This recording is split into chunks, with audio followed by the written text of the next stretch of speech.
किसी राजा के मन में 3 प्रश्न अक्सर उठा करते थे, जिनके उत्तर पाने के लिए वह अत्यंत अधीर था। इसीलिए उसने अपने राज्य मंत्री से परामर्श किया और अपने सभासदों की एक बैठक बुलाई। राजा ने उस सभा में जो अपने 3 प्रश्न सबके सम्मुख रखे थे वे थे, पहला, सबसे महत्वपूर्ण कार्य क्या होता है?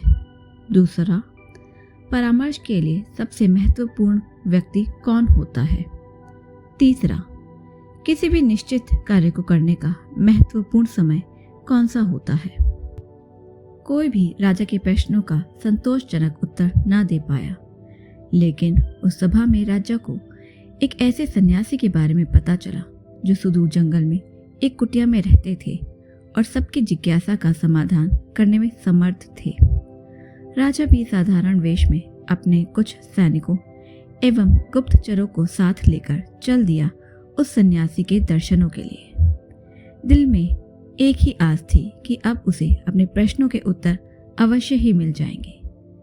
जब वे सब सन्यासी की कुटिया के समीप पहुंचे तो राजा ने अपने सभी सैनिकों एवं गुप्तचरों को कुटिया से दूर रहने का आदेश दिया और स्वयं अकेले ही आगे बढ़ने लगा।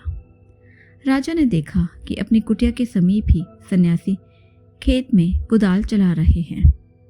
कुछ ही क्षणों में उनकी दृष्टि राजा पर पड़ी। कुदाल चलाते चलाते ही उन्होंने राजा से उसके आने का कारण पूछा और राजा ने भी बड़े आदर से अपने वही 3 प्रश्न सन्यासी को निवेदित कर दिए। राजा अपने प्रश्नों के उत्तर की प्रतीक्षा करने लगा, लेकिन यह क्या, साधु ने तो उत्तर देने की बजाय राजा को उसकी कुदाल लेने का संकेत कर डाला और राजा भी कुदाल लेकर खेत जोतने लगा। आखिरकार राजा को अपने प्रश्नों के उत्तर भी तो चाहिए थे। राजा के खेत जोतते जोतते संध्या हो गई। इतने में ही एक घायल व्यक्ति जो खून से लथपथ था और जिसके पेट से खून की धार बह रही थी, उस सन्यासी की शरण लेने आया।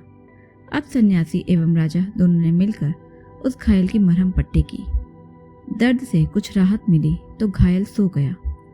प्रातः जब वह घायल आगंतुक राजा से क्षमा याचना करने लगा तो राजा के आश्चर्य का ठिकाना न रहा।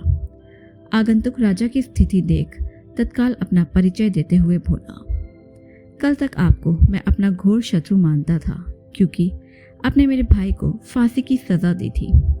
बदले का अवसर ढूंढता रहता था। कल मुझे पता लग गया था कि आप साधारण वेशभूषा में इस साधु के पास आए हैं। आपको मारने के उद्देश्य से मैं यहाँ आया था और एक झाड़ी के पीछे छिप कर बैठा था, लेकिन आपके गुप्तचर मुझे पहचान गए और घातक हथियारों से मुझे चोट पहुंचाई।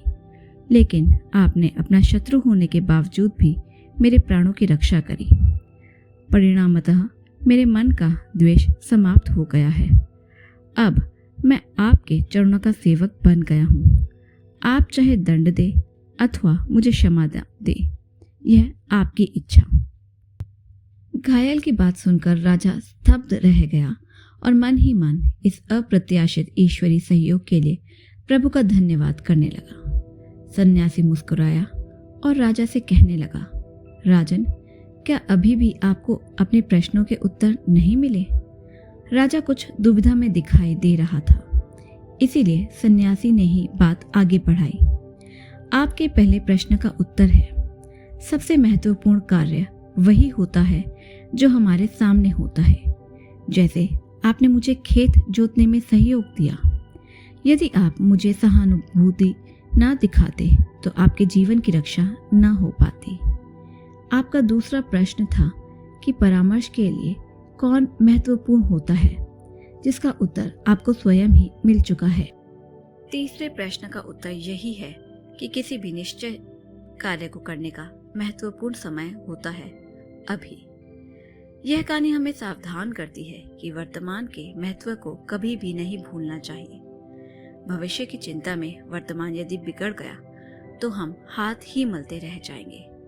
प्रस्तुत कार्य को मनोयोग से करना अथवा समय का सदुपयोग ही न केवल उज्जवल भविष्य की संभावनाओं की नींव होता है।